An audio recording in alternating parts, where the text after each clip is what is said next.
Hay una historia que cuenta que en el norte de América se encontraba un indio haciendo un pequeño camino. Mientras trabajaba arduamente, un amigo suyo pasó y lo vio y le dijo, oye, ¿qué estás haciendo? El indio voltea y le dice, estoy haciendo una trampa para conejos. El amigo nuevamente incrédulo voltea, ve todo el camino y le dice, oye, ¿y la trampa? ¿En dónde está la trampa? Entonces el indio sonríe, le dice, espérate tantito, esa la voy a poner dentro de 2 semanas. Primero voy a trazar el camino para que los conejos vayan tomando confianza. Primero está el puro camino y tal vez hoy por la noche lo vean y tengan un poco de miedo, pero quizás mañana uno con temor se animará a cruzar del otro lado. Con el paso del tiempo van a ir tomando poco a poco más y más confianza hasta que se vuelva un camino habitual para ellos. Entonces, entre medio de las ramas es cuando voy a poner la trampa y verás que a partir de ahí voy a poder cenar conejo todos los días. Qué sabiduría, ¿verdad? La de este indio. Pero de cierta manera, así son las trampas. Las trampas siempre vienen de lugares de donde nosotros no lo esperamos. ¿Cuántos de nosotros no hemos caído en una trampa? ¿Cuántos de nosotros cuando esperamos algo de alguien nos termina al final decepcionando, nos terminan engañando, terminan aprovechándose de nuestra buena voluntad? ¿Te ha pasado? ¿Alguna vez alguien te ha puesto en una trampa? Imagínate, tal vez algún amigo, algún familiar te ha pasado esto, pero imagínate que esa trampa venga de parte de alguien que se hace llamar un hijo de Dios, que se congrega en las iglesias, que es un líder en cierta parte. Seguramente es de alguien que estaría en los últimos lugares de quien te esperarías que te jugara de esa manera. ¿Estás de acuerdo? Nunca esperamos que algo malo provenga de alguien que se hace llamar un hijo de Dios, ¿verdad? Sin embargo, eso sucede y sucede mucho. Hay muchas personas que usando el nombre de Dios se aprovechan de los demás, los engañan, les ponen trampas, los hacen caer, se aprovechan. Se pueden aprovechar de ti o se pueden aprovechar de mí. En la historia que vamos a ver hoy, se va a encontrar Jesús y se va a enfrentar a una bola de tramposos. De tramposos, pero no son tramposos nada más, sino que son tramposos religiosos. Son unos falsos devotos. Son de esta clase de la que te he estado hablando. Así que si estás tomando notas, el título del día de hoy es Cuidado con las trampas. Cuidado con las trampas. Cuidado con aquellos que te ponen alguna traba, te ponen ahí un engaño, algo con lo que te quieren, pues ahora sí que atraparte, cazarte. Y en este estudio vamos a ver que Jesús se va a estar enfrentando a estos grupos religiosos que simplemente lo quieren engañar, lo quieren atrapar. Y en toda esta porción vamos a estar leyendo Marcos capítulo 12, desde el versículo número 13 hasta el versículo número 37. Va a estar un poquito larga la porción, pero vas a ver que va a valer la pena. Vas a aprender a ver cuáles son las trampas que usan los tramposos, ¿verdad? Así que si estás tomando notas, el día de hoy aquí en esta porción vamos a ver las 3 trampas de un religioso. Apúntalo bien ahí, 3 trampas de un religioso. ¿Cuáles son esas artimañas que ellos usan? Bien, entonces está muy interesante. ¿Y te parece si antes de comenzar lo ponemos en manos de Dios? Acompáñame a hacer una pequeña oración. Cierra tus ojos. Señor, gracias Padre, gracias por este tiempo que nos podemos acercar a tu palabra, podemos meditar en ella y podemos encontrar tu dirección, Señor, saber qué es lo que tú quieres hablar a nosotros, qué es lo que tú piensas acerca de aquellos que se hacen llamar hijos tuyos, pero simplemente están engañando a los demás. Trae luz, Padre, a esta área de nuestras vidas, a esta situación que muchos de nosotros hemos pasado, y enséñanos hoy cuál es tu opinión al respecto. En el nombre de Jesús, Padre, ponemos este tiempo en tus manos. Amén. Bien, entonces espero que tengas ahí tu Biblia, Marcos capítulo 12, versículo número 13. ¿Ok? ¿Estás listo? Vamos a leer primero del versículo 13 hasta el versículo número 17. Aquí en esta parte vamos a encontrar la primera trampa, así que pon mucha atención. Dice lo siguiente: y le enviaron algunos de los fariseos y de los herodianos para que le sorprendiesen en alguna palabra. Viniendo ellos le dijeron: Maestro, sabemos que eres un hombre veraz y que no te cuidas de nadie, porque no miras la apariencia de los hombres, sino que con verdad te enseñas el camino de Dios. ¿Es lícito dar tributo a César o no? ¿Daremos o no daremos? Mas él, percibiendo la hipocresía de ellos, les dijo: ¿por qué me tentáis? Traedme la moneda para que la vea. Ellos se la trajeron y les dijo: ¿de quién es esta imagen y la inscripción? Respondió Jesús. Ellos le dijeron: de César. Respondiendo Jesús les dijo: dad a César lo que es de César, y a Dios lo que es de Dios. Y se maravillaron de él. Entonces, aquí vemos los primeros dos grupos que se acercan. Unos son los fariseos, los otros son herodianos. Los fariseos eran un grupo religioso y los herodianos eran un grupo político. Los vamos a ver ahorita más a detalle. Pero se acercan con la siguiente pregunta. De forma resumida es: ¿debemos pagar o no debemos pagar los impuestos? ¿Qué es lo que tenemos que hacer? Jesús rápidamente identificó que detrás de esa pregunta habían puras personas hipócritas. Había una intención hipócrita cuando formulaban esta pregunta. Y aquí vamos a encontrar la primer trampa de los religiosos. Y esta es la trampa del doble cara. Así es, la trampa del doble cara. Estos hombres eran unos hipócritas. Eran falsos totalmente. Dice en el versículo número 13 que fueron para sorprenderle en alguna palabra. Ahí cuando habla de sorprenderle, el sentido original del texto es cazar, es atrapar, es poner una trampa. Es cuando un cazador pone una trampa para poder atrapar a su presa.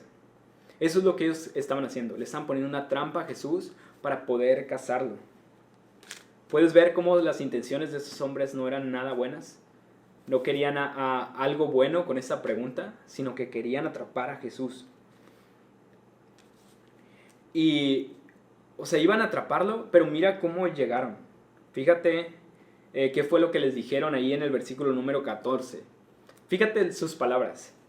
Viniendo ellos le dijeron: Maestro, sabemos que eres hombre veraz y que no te cuidas de nadie, porque no miras la apariencia de los hombres, sino que con verdad enseñas el camino de Dios. ¿Ves por qué Jesús les llama hipócritas? Querían atraparlo y llegaron a él con halagos. Llegaron a él diciéndole cosas bonitas, endulzándole el oído, para ver si de esa manera Jesús caía en la trampa, si se dejaba llevar por las palabras que ellos estaban diciendo. Y sin embargo, tenían razón en lo que estaban diciendo. Jesús es todo lo que estaban mencionando ahí. Pero no lo hacían con la intención de reconocérselo, de que en verdad Jesús era un buen maestro, que que no miraba la apariencia de los hombres. Su intención no era reconocérselo. Lo que ellos querían era poder atrapar a Jesús. Querían engañarlo. Así que tú en tu vida, ahí está un muy buen tip. Ten cuidado con los halagos. Ten cuidado cuando alguien hable muy bien de ti, porque podría ser que te estén tendiendo una trampa. Ten cuidado cuando alguien te halague, sea de alguien, de un amigo o sea de un enemigo. Ten cuidado de ello. Spurgeon decía a los pastores lo siguiente acerca de los halagos: que siempre es mejor no saber lo que hablan de ti, venga de parte de amigos o enemigos. Aquellos que nos alaban probablemente estén tan equivocados como los que abusan de nosotros. ¿Cuánta razón tenía Spurgeon? Ten cuidado siempre de los halagos, de donde vengan. No te dejes ir tras ellos.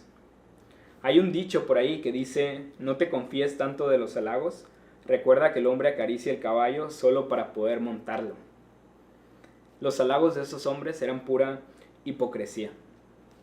Y la palabra ahí, cuando nos menciona que Jesús percibió su hipocresía en el versículo 15. Dice Jesús percibiendo su hipocresía. Esa palabra hipocresía era usada en ese tiempo, en el texto original. Esa palabra también se usaba durante los teatros. Cuando aparecía un actor con una máscara, era alguien que era un hipócrita, era un doble cara. Es ese el sentido original, significa fingir, simular. De hecho, de ese uso tanto de las máscaras es donde provienen las máscaras del teatro. Seguramente alguna vez las has visto. Es la máscara de la tragedia y de la comedia. Las has visto, son dos así. Y desde aquellos tiempos vienen, de que usaban estas máscaras, y los que lo usaban estaban fingiendo, estaban simulando. Entonces Jesús les está diciendo, estoy dándome cuenta que son unos teatreros, que todo lo que me están diciendo es pura farsa total. Un hipócrita es esto, es un doble cara, alguien que está fingiendo algo que no es, simplemente es una apariencia. El hipócrita se muestra como alguien santo, alguien que es perfecto todo el tiempo, y comúnmente a lo que se dedica es a juzgar. Esa clase de hipocresía es la que vas a encontrar tú en las iglesias. Los religiosos, estos fariseos, se la tiraban de tener la mayor santidad de todos. Eran los que seguían al pie de la letra toda la ley, los que no se equivocaban. O más bien, no eran los que hacían eso, sino eran lo que ellos aparentaban ante la sociedad. Por dentro vemos cómo sus intenciones eran malas. No eran sinceros en sus comportamientos. Imagínate, eso es lo que hacían en público, pero en privado su vida era totalmente diferente. Eran unos dobles caras, llevaban una doble vida. Pero dentro de esta hipocresía que había ahí, hay que distinguir de aquellos que se les podría decir hipócritas, mas no lo son. Muchas personas desde afuera de la iglesia pueden ver a alguien y pueden decir, este es un hipócrita, porque ven que tal vez puede pecar en alguna situación en específico. Pero no es necesariamente eso un hipócrita. Si esa persona que ha pecado viene, se arrepiente y está dispuesta a no volver a hacer ese pecado, no se trata de un hipócrita. Se trata de alguien que es sincero, que sabe que no puede solo, que se sabe que es un pecador, pero que necesita a Dios. Las iglesias están llenas de ambos. Están llenas de gente que es pecadora y está llena de gente que son pecadores, pero son pecadores mentirosos. Son pecadores hipócritas. Pero eso nunca jamás debe ser un motivo para que tú te alejes de la iglesia, para que tú le des la espalda a la iglesia. En una ocasión, un joven sediento de Dios, pero decepcionado por lo que veía en la iglesia, le dijo a un pastor, me gustaría asistir a su iglesia, pero está llena de hipócritas. A lo que el pastor sabiamente le contestó que siempre hay espacio para uno más. Así que tú también eres un hipócrita, vente, aquí hay espacio para ti. Y esa es la verdad. No hay que alejarnos de la iglesia simplemente por lo que podamos ver en las personas.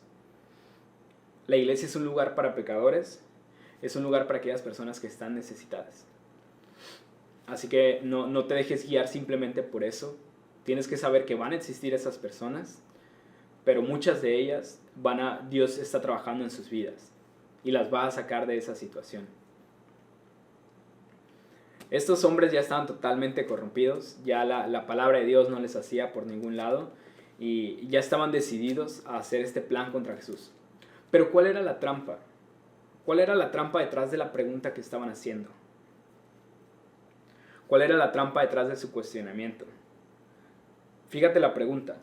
Esta pregunta era sencilla. ¿Es lícito dar tributo al César? ¿Pagar o no pagar? Esa pregunta estaba planteando un dilema ante el cual cualquier respuesta que diera Jesús, si Jesús decía hay que dar, iba a tener problemas. Si Jesús decía no hay que dar, de todos modos iba a tener problemas. Si aceptaba el pago de impuestos, iba a terminar teniendo al pueblo en su contra.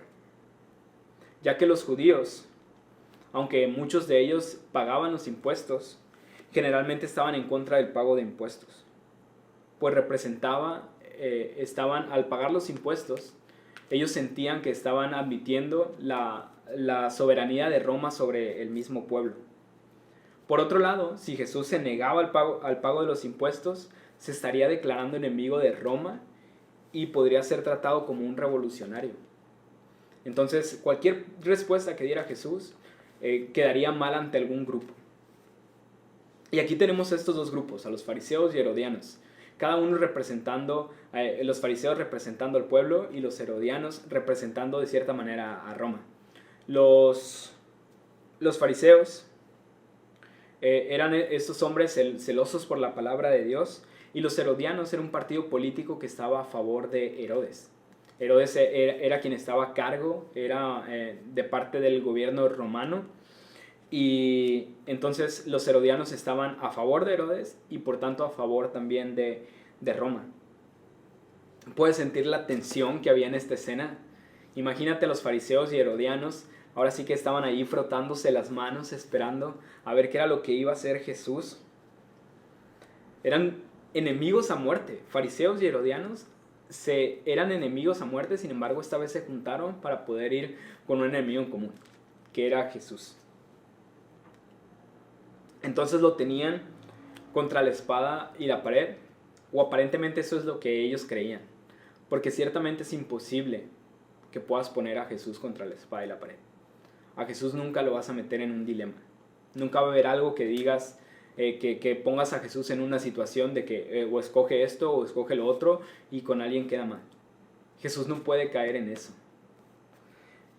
Mira cómo responde él. Jesús respondió con una total sabiduría. Él dijo, tienen problemas con las monedas, con los impuestos, a ver, tráiganme una moneda. Y si tenemos tiempo, te vamos a poner una imagen de la moneda, espero que la estés viendo.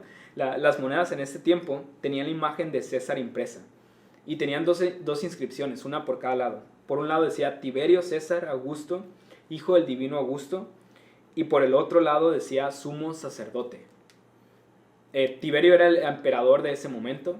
Ahí tienes un buen nombre.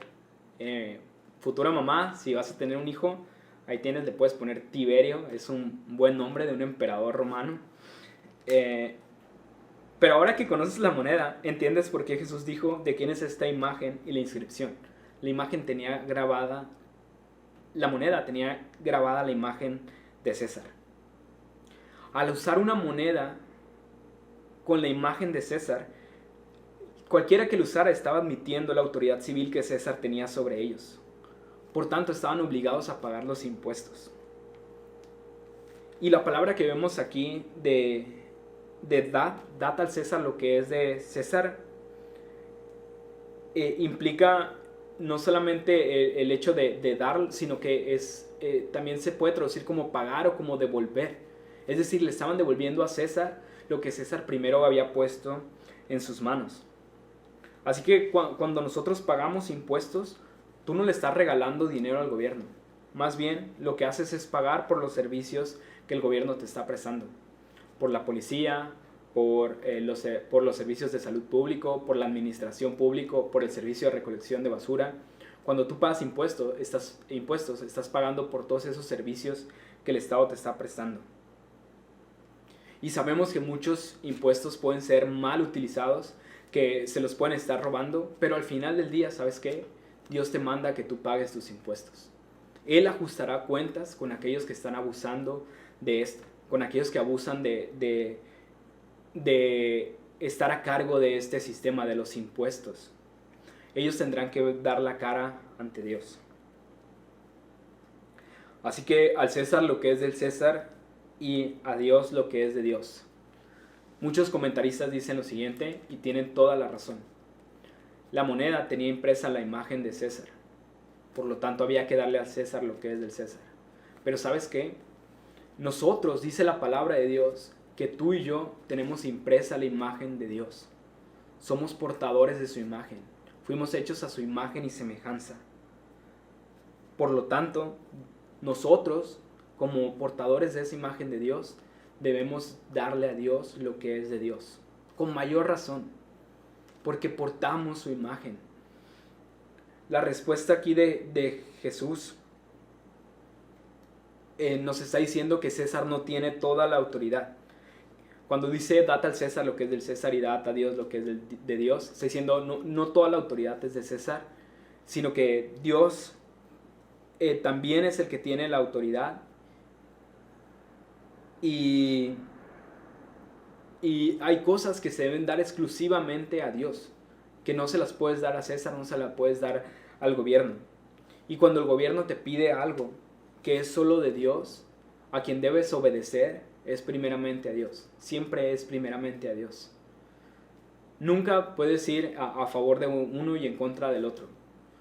Si vas a obedecer a las autoridades es porque Dios te ha mandado a que las obedezcas. Siempre la autoridad más grande es la autoridad que viene de parte de Dios. Y pues ahí lo tienes, ahí tienes a la hipocresía en su máximo esplendor. La próxima vez que un hipócrita te ponga dentro de un dilema, no estás obligado a tomar alguna postura específica, sino lo que tú tienes que hacer es responder de acuerdo a la palabra de Dios. No te dejes manipular, no te tengas que ir de un extremo a otro, sino que habla de acuerdo a la palabra de Dios. Esta sección termina en el versículo 17 diciendo: y se maravillaron de él. Se maravillaron los herodianos y los fariseos, se maravillaron de las palabras de Jesús. Pero ¿sabes qué? Su corazón hipócrita no cambió. Su corazón que engaña no cambió para nada. Ellos torcieron esta palabra que Jesús está diciendo. Y más adelante veremos que acusan a Jesús de que dicen que Jesús está incitando a no pagar los impuestos. Puedes ver en Lucas 23:2, cuando están juzgando a Jesús, dicen: es un incitador y él nos ha dicho que no paguemos impuestos. Cuando estamos viendo aquí todo lo contrario. Jesús dijo: dad a César lo que es de César. Jesús dijo: paga tus impuestos, paga tus tributos. No importó de nada la palabra que les dijo Jesús. No importó que en un momento se maravillaran. Al final, su corazón hipócrita perduró. Su corazón hipócrita siguió de la misma manera. Algunas veces, no importa qué tan buena sea la respuesta que des, algunas personas pervertirán tus buenas palabras. Existirán personas que por más que les hables, por más que les digas, ese corazón duro, ese corazón hipócrita va a seguir estando ahí. Así que no te decepciones si alguna vez te topas con alguien así. Tienes que saber que al mismo Jesús le hicieron esto. Jesús habló verdad, los maravilló y aún así su corazón no cambió para nada. Vamos a continuar leyendo del versículo 18 al 27.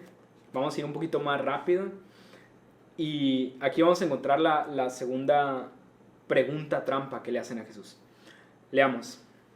Entonces vinieron a él los saduceos, que dicen que no hay resurrección, y le preguntaron diciendo: Maestro, Moisés nos escribió que si el hermano de alguno muriere y dejare esposa, pero no dejare hijos, que su hermano se case con ella y levante descendencia a su hermano. Hubo 7 hermanos. El primero tomó esposa y murió sin dejar descendencia. Y el segundo se casó con ella y murió, y tampoco dejó descendencia. Y el tercero de la misma manera. Y así los 7, y no dejaron descendencia. Y después de todos murió también la mujer. En la resurrección, pues, cuando resuciten, ¿de cuál de ellos será ella mujer? Ya que los 7 la tuvieron por mujer. Entonces, respondiendo Jesús, les dijo: No erráis por esto, porque ignoráis las Escrituras y el poder de Dios. Porque cuando resuciten de los muertos, ni se casarán ni se darán en casamiento, sino serán como los ángeles que están en los cielos. Pero respecto a que los muertos resucitan, ¿no habéis leído en el libro de Moisés, cuando le habló Dios a la zarza, diciendo: Yo soy el Dios de Abraham, el Dios de Isaac y el Dios de Jacob? Dios no es un Dios de muertos, sino Dios de vivos. Así que vosotros mucho erráis. Aquí vemos este otro segundo grupo que se llaman los saduceos. Este era otro grupo religioso, eran la clase más rica y eran dominantes en el Sanedrín, en el consejo que había de judíos. Eran muy conservadores y solo aceptaban la autoridad del Pentateuco. Solo aceptaban la autoridad o solo aceptaban como libro divino los primeros 5 libros de la Biblia, desde Génesis hasta Deuteronomio. Aquí tengo mi Biblia, es decir, ellos solo tomaban esto en consideración, esta porción, y todo lo demás, todo lo que resta del Antiguo Testamento, decían, eso no viene de parte de Dios, eso no es inspirado, a eso no le vamos a hacer caso. Es decir, todo esto que tengo aquí lo despreciaban, toda esta parte. Solo confiaban en el Pentateuco. Y no solo eso, también desechaban todas las tradiciones que se tenían y negaban completamente la resurrección, los ángeles y los demonios. Los saduceos vivían en el aquí y en el ahora. Lo que importa es lo que tú estás viviendo hoy, lo que hagas en esta vida.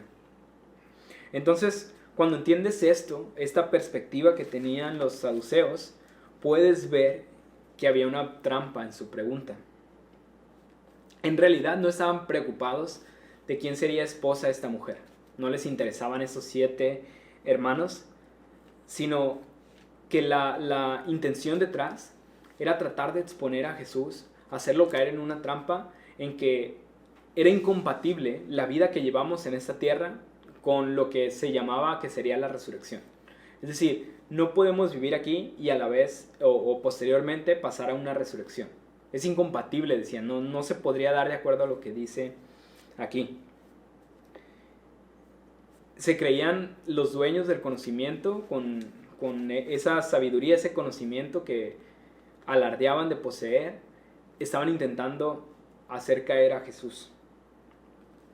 Y ¿sabes qué? Aquí vamos a encontrar la segunda trampa de los religiosos. Y esta es la trampa del sabelotodo. Es la trampa del que se cree que lo sabe todo, pero al final termina totalmente expuesto. Presumían mucho de conocimiento y llegaron con esta trampa. Con esta trampa relacionada al conocimiento. Los anteriores llegaron con un dilema, exponiendo a Jesús, escoge este o este, y los saduceos llegan ahora con una situación extrema. Es una situación hasta absurda. Esto de que había un hermano y tuvo una mujer y murió, y todos los otros 7 hermanos también murieron y ninguno tuvo hijos. Estaban planteando una situación tan extrema que es totalmente fuera de lugar. Es algo totalmente absurdo que pudiera pasar. Es algo que no tenía nada de sentido. ¿Alguna vez te han hecho a ti una pregunta así? Una pregunta sin sentido, que lo único que busca es tratar de desacreditar tu fe. Hay preguntas absurdas como, por ejemplo, ¿por qué no podemos ver a Dios? O también, ¿por qué hay gente mal? ¿Por qué si Dios existe hay gente mala en el mundo? ¿Alguna vez te han hecho una pregunta así? ¿Por qué no nos dejas en los comentarios alguna pregunta que te hayan hecho de este estilo? Que es una pregunta que está fuera de lugar y que lo que buscan es simplemente tratar de ponerte en jaque. Tratar de poner en jaque tu fe, lo que tú crees. Muchas preguntas a veces son sinceras, está la duda genuina, pero la mayoría de ellas solo lo que buscan es poder causar una polémica e incitar una discusión. Son hechas por aquellos que se creen dueños del conocimiento o se creen dueños de la verdad, como estos hombres, como los saduceos.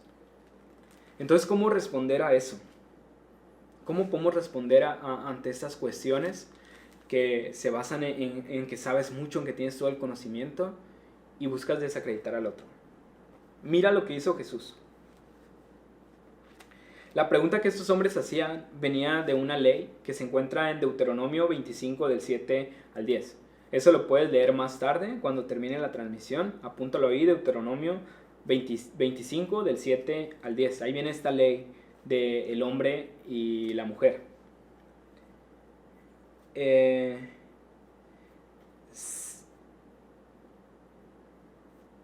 Sin embargo,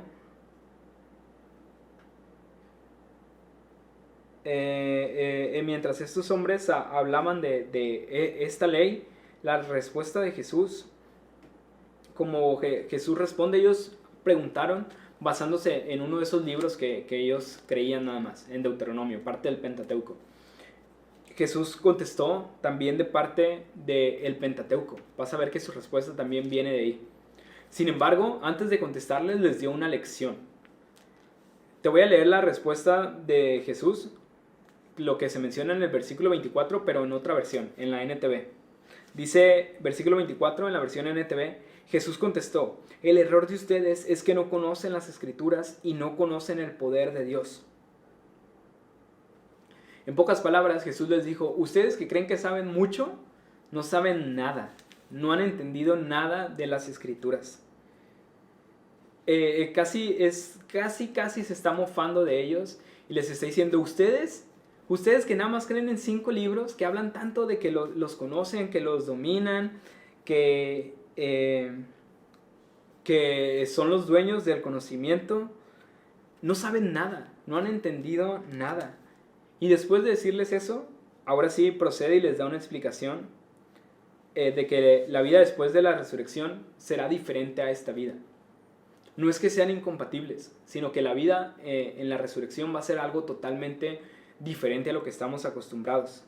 Y les vuelve ahí a dar con todo, diciéndoles que seremos semejantes a los ángeles, porque los saduceos no creían en los ángeles. Entonces ahí de cierta manera otra vez les da ahí en el orgullo, en lo que ellos creían. Pero ojo, Jesús dijo, no está diciendo que nosotros vamos a convertirnos en ángeles. Está diciendo que vamos a compartir ciertas características sociales, como que los ángeles no se casan entre sí ni tienen hijos. O sea, nosotros en la resurrección, de esa forma nos vamos a asemejar a los ángeles. Así que no puedes estar tranquilo, va a ser de esta manera como Jesús lo dice. No te vas a casar o no vas a permanecer casado en la resurrección. Señora, puede estar tranquila, no va a estar atada a su marido durante la resurrección, no va a estar atada a su marido en toda la eternidad. Puede descansar un poco respecto a eso. Y no caigas en el error, no seas como estos hombres que se creían dueños del conocimiento. No creas saberlo todo, no te creas dueño de el conocimiento de lo que viene aquí en la palabra de Dios. La palabra de Dios está viva y nos puede enseñar siempre algo. Tengas un día leyéndola o tengas 50 años, siempre la palabra de Dios te puede traer una enseñanza que tal vez no habías visto, una forma de aplicarla que tal vez quizás no habías considerado. No te creas que ya lo sabes todo y que ya tienes un dominio de todo. No caigas en el error de los saduceos. Y tampoco caigas en el error de discutir con otros acerca de interpretaciones que solo llevan a peleas sin sentido. No caigas en eso. Hay cosas que solo Dios las sabe con certeza. Hay interpretaciones tal vez de profecías que vienen a futuro, que podemos tener una opinión, pero la realidad es que solamente Dios es el que sabe exactamente la respuesta. Si hay algo en lo que como creyentes debemos concordar todos, algo que debemos estar todos 100% en la misma sintonía, es el plan de Dios de salvación. Es lo que Dios hizo para salvarnos a todos nosotros, que mandó a Jesús a entregarse, a dar su vida, a morir en una cruz y resucitar a los 3 días. En eso no hay que tener duda. Ahí sí todos debemos estar en sintonía. Pero va a haber varias cosas que tiene la palabra. Va a haber datos, fechas, acontecimientos que tal vez no vamos a tener la certeza de cómo serán. Y en esos no tendríamos por qué estar perdiendo el tiempo en discusiones absurdas, en peleas sin sentido. En el versículo número 26, Jesús terminó citando Éxodo 3, versículo 6. Lo puedes leer también más tarde, apunta la cita, Éxodo 3, versículo número 6.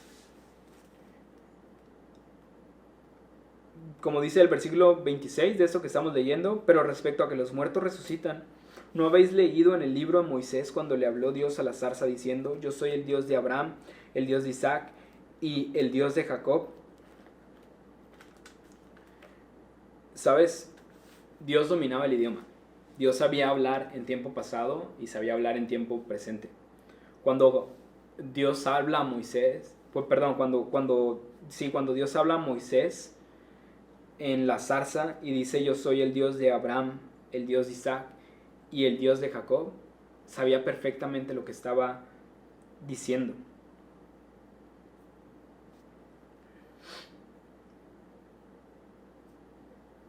Si conoces la historia, sabes que Abraham, Isaac y Jacob para ese momento ya estaban muertos. No estaban ahí con Moisés, no estaban en otra parte de la tierra, ellos ya habían muerto. Cuando Dios dice yo soy el Dios de Abraham, de Isaac y de Jacob, está diciendo que ellos están vivos, que aunque ellos habían muerto, nosotros podemos entender que ellos ya habían resucitado, que estaban vivos en ese momento. Estaba diciendo completamente que la resurrección era una verdad, y lo estaba haciendo directamente con la porción que solo los saduceos consideraban como verdad. Les dio totalmente con los conocimientos que ellos creían tener. Les estaba demostrando con esto que en realidad ellos no habían entendido las escrituras. ¿Cómo es que se les pasó esto? ¿Cómo se les pasó que Dios le dijo a Moisés que él era el Dios de Abraham, de Isaac y de Jacob? Dios puede decir, yo era el Dios de Abraham, de Isaac y de Jacob, pero dijo, yo soy, dando a entender que ellos estaban vivos.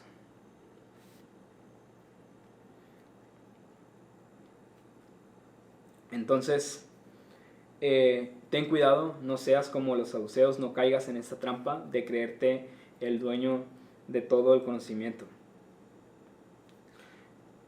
Vamos a terminar leyendo del versículo 28 al 37. Vamos a ver la última pregunta que le hacen a Jesús. Dice así: acercándose uno de los escribas, que los había oído disputar y sabía que les había respondido bien, le preguntó: ¿cuál es el primer mandamiento de todos? Jesús le respondió: el primer mandamiento de todos es: oye Israel, el Señor nuestro Dios, el Señor uno es. Llamarás al Señor tu Dios con todo tu corazón y con toda tu alma y con toda tu mente y con todas tus fuerzas. Este es el primer mandamiento, y el segundo es semejante: amarás a tu prójimo como a ti mismo. No hay otro mandamiento mayor que estos. Entonces el escriba le dijo: bien, maestro, verdad has dicho, que uno es Dios y no hay otro fuera de él. Y el amarle con todo el corazón, con todo el entendimiento, con todo el alma y con todas las fuerzas, y amar al prójimo como a uno mismo, es más que todos los holocaustos y sacrificios.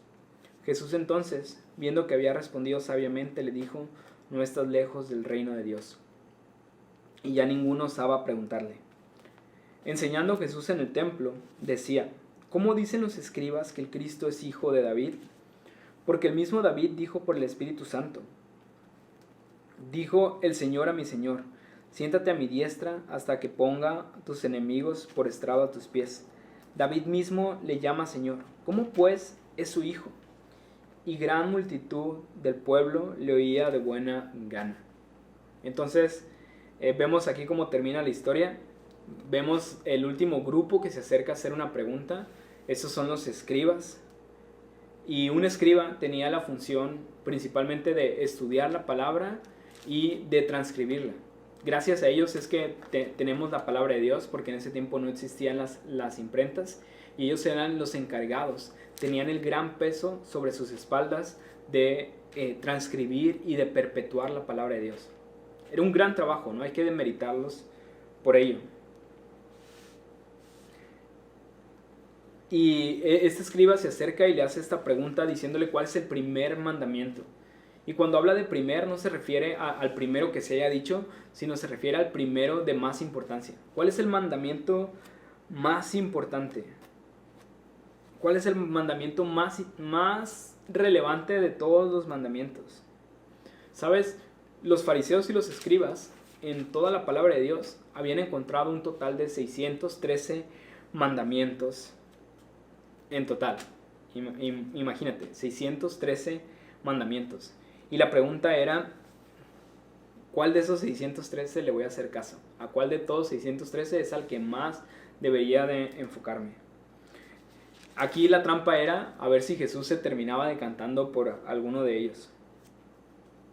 Estos hombres estaban obsesionados con el hacer y por ver quién cumplía con el más importante de todos, o ver quién cumplía con más mandamientos de todos los que existían. Y aquí vamos a encontrar la tercera trampa de los religiosos. La tercera trampa de los religiosos, y esta es la trampa del uno más que tú. Ponle mucha atención, escríbela. La trampa del uno más que tú. Y vas a decir, ¿del qué? Del uno más que tú. Los uno más que tú son, estos religiosos que eran los uno más que tú, son aquellos que están enfocados en hacer esto o aquello. Estaban siempre enfocados en cumplir cosas. En voy a hacer este mandamiento, o voy a hacer lo otro, o voy a hacer aquello. No les interesaba lo que había detrás de la obediencia, sino están interesados en hacer y en hacer, para que se les viera como alguien que hacía muchas cosas por Dios. Al final de cuentas, lo que querían demostrar es que ellos hacían más que tú. Por eso son el uno más que tú. Todos tenemos un amigo así. ¿Sabes? Todos tenemos un amigo que siempre ha hecho más o mejor. Ahora imagínate a uno que es así y que además es alguien religioso. Así que si tú oras una hora, el amigo más que tú, el religioso, uno más que tú, ora 2 o 3 horas. Si tú ayunas un día, el religioso va a ayunar durante 7 días o un mes. Entonces, si tú fuiste con los necesitados de tu ciudad, vas a ver que él te va a decir que él fue hasta África, a alcanzar a los desvalidos de África. Lo importante para ellos es poder demostrar que ellos hacen más de lo que hacen las simples personas, de lo que hacen los mortales. Pero se olvidan lo que hay detrás de eso. Se olvidan de lo que hay detrás de la obediencia. Jesús les respondió a esta bola de religiosos, perdón por la expresión bola de religiosos, a estos hombres, les respondió con un dicho que conocían muy bien. Les contestó con una parte del Shema. El Shema es todavía un rezo que los judíos dicen siempre al despertar y antes de irse a dormir. Imagínate, que tan bien lo conocían porque lo dicen todos los días, 2 veces al día.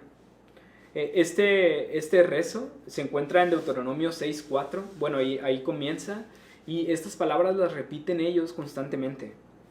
Pero lo que Jesús citó es: amarás al Señor tu Dios con todo tu corazón y con toda tu alma y con toda tu mente y con todas tus fuerzas. Es decir, vas a amar a Dios con todo lo que eres.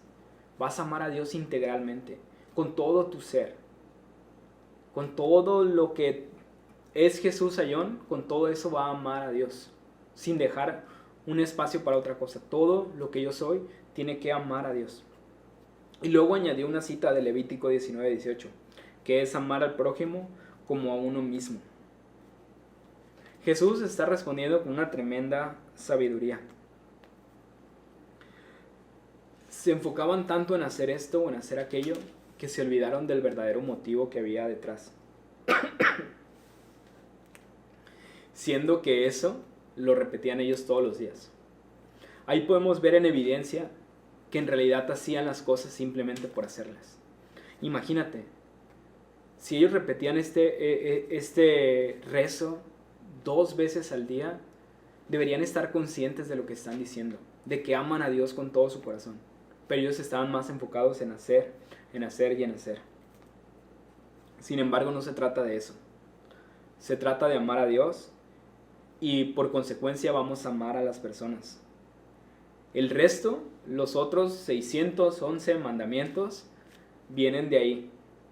No son categorías. Si te das cuenta, no son categorías. No es que estos sean así, estos sean así, estos sean así, estos sean así. Sino que todo parte de una sola cosa, que es amar a Dios. Y si tú amas a Dios, en consecuencia vas a amar a las personas y en consecuencia vas a cumplir con todo el resto de mandamientos. Pero todo viene desde ahí, de que amamos a Dios y le amemos con todo lo que somos. De hecho, los 10 mandamientos, esos que son tan famosos, los 10 mandamientos que los puedes encontrar en Éxodo 20, los podíamos poner ahí, lo podrían entrar perfectamente en lo que Jesús estaba diciendo, en amar a Dios y en amar a las personas.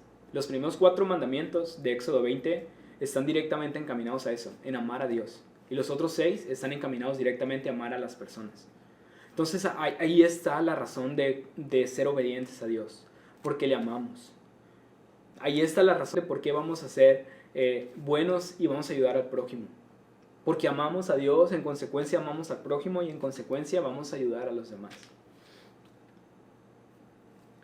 Puedes ver esta gran verdad, puedes ver cómo los mandamientos no son aislados, sino que todos provienen de ahí, todos provienen de poder amar a Dios. Ten cuidado de solo hacer esto o solo hacer aquello. No estés buscando hacer más que los demás, porque obediencia sin amor solo es legalismo. Obediencia sin amor no te va a servir para nada. Huye de eso, huye de simplemente hacer las cosas por hacerlas, por quedar bien, por tratar de hacer más que los demás. Y luego vemos, termina esta pregunta y Jesús termina de una manera espectacular. Termina con él haciéndoles una pregunta. Jesús termina ahí devolviendo de una manera magistral, les devuelve así una pregunta. Como dicen por ahí, les deja la pelota en el lado de su cancha. Y dice lo siguiente, versículo 35, enseñando Jesús en el templo, decía: ¿cómo dicen los escribas que el Cristo es hijo de David? Porque el mismo David dijo por el Espíritu Santo: dijo el Señor a mi Señor, siéntate a mi diestra hasta que ponga a tus enemigos por estrado a tus pies. David mismo le llama Señor. ¿Cómo pues es su hijo? Y gran multitud del pueblo le oía de buena gana. Jesús termina diciéndoles: hey, ustedes que son tan religiosos, ¿en realidad saben ustedes quién soy yo? ¿Saben por qué me llaman hijo de David? ¿Cómo es posible esto de que David le llame Señor si a la vez es un hijo de David? Los religiosos se quedaron pasmados, se quedaron sin poder decir nada, pero Jesús estaba diciendo una verdad. Estaba explicando cómo como el Mesías no simplemente era el hijo de David, sino que también era el Señor de David. Esta verdad la puedes encontrar en Apocalipsis 22:16. Se nos dice esto, que Jesús es la raíz y Jesús es el linaje de David. Jesús es el Dios de David. Jesús es Dios. Eso es lo que les estaba diciendo con esta pregunta que les estaba haciendo. Entonces Jesús cierra así magistralmente su intervención. Después de ser atacado con tantas preguntas, Jesús se las regresa y solo le faltó tener el micrófono así para soltarlo, como lo has visto tal vez en algún discurso en las películas. Solo le faltó eso para terminar así ya con aplausos de lo que estaba haciendo y de cómo contestó a todas las preguntas que le estaban haciendo. Jesús terminó diciendo: hey, pongan atención, yo soy Dios, yo soy el Mesías, yo soy el que había de venir. El día de hoy hemos visto 3 trampas de un religioso: la trampa del doble cara, la trampa del sabelotodo y la trampa del uno más que tú, de aquel que busca hacer siempre esto o aquello. No caigas en su trampa, no caigas en las trampas de los religiosos. Si alguna vez algún religioso te ha lastimado, ha hecho que caigas en su trampa, déjame el día de hoy poder orar por ti. ¿Te parece? Vamos a orar. Señor, gracias Padre, gracias por la palabra que tú has dado el día de hoy. Gracias porque hemos entendido que hay muchas personas allá afuera que se dicen hijos tuyos, pero en realidad solo buscan engañar, solo buscan hacernos caer en trampas, Señor, y desviarnos verdaderamente de quién eres tú, Señor, y de lo que tú has hecho por nosotros. Ayúdanos el día de hoy si nosotros quizás hemos sido como ellos, si hemos sido hipócritas, Señor, si hemos sido doble cara, si nos hemos creído los dueños del conocimiento absoluto, o bien si hemos estado actuando por actuar sin considerar las razones y los motivos, Señor. Hoy te pido que tú nos libres de poder ser así y que nos ayudes a siempre verte como tú eres, poder ver a Cristo como Él es, saber que Él es Dios, que Él vino aquí y murió por nosotros, Señor. Gracias por la palabra que tú has dado hoy, Señor, y te pido que puedas traer descanso, Señor, a todos aquellos que nos escuchan, a todos aquellos que puedan estar pasando por un momento difícil. Tú eres soberano, tú tienes todo bajo tu control y tú dominas en toda situación, Señor. Bendícenos en esta semana, bendícenos en este día y ayúdanos a seguir adelante, Señor, a seguir creyendo, fortaleciéndonos y seguir estando bajo tu hermosa y preciosa voluntad, Señor. En el nombre de Jesús te lo pedimos hoy. Amén. Muchas gracias por haber estado aquí el día de hoy. No me quiero ir sin antes hacerte una invitación a confiar y creer en Jesús, a confiar y creer en las palabras que Jesús terminó aquí diciendo, a conocer la verdad y creer en que Él vino y nos salvó. Dice la Biblia que Dios nos ha amado tanto, a ti y a mí nos amó tanto, que mandó a su Hijo a entregarse y a morir por todas aquellas faltas que nosotros hemos cometido. Y gracias a eso que Él hizo, ahora Él nos ha reconciliado con Dios. Ahora tenemos paz para con Dios. Hoy te invito, si tú nunca lo has hecho, hoy te invito a que pongas tu confianza en Jesús, a que puedas creer en Él y en esa gran verdad, que Jesús es el Mesías, que Jesús es Dios en la carne. Si hoy quieres hacer esto, si hoy tú quieres depositar tu confianza en Jesús, te invito a que me acompañes en la siguiente oración. Hoy vengo ante ti, Dios, para pedirte y confesarte que te he fallado, que soy un pecador, que he hecho las cosas mal, pero el día de hoy me arrepiento. El día de hoy te confieso, Señor, mis pecados, y el día de hoy creo en lo que Jesús hizo. Creo que Jesús vino, que pagó por mis pecados y que resucitó al tercer día, Señor. Y que gracias a eso Él me ha reconciliado contigo, Dios. Así que hoy te pido que me perdones, te pido que me ayudes a seguir adelante, que me ayudes cada día en el porvenir. Hoy confieso, Señor, a Cristo como mi Salvador. Perdóname y ayúdame en cada uno de mis días. Amén. Muy bien, espero que este mensaje haya sido de bendición para ti. Y también queremos aprovechar este tiempo. Te vamos a poner aquí un número en pantalla para que si tú tienes alguna petición de oración, si tienes alguna necesidad, si tienes algún familiar enfermo o estás pasando tú una situación difícil, nos puedas mandar tus peticiones de oración.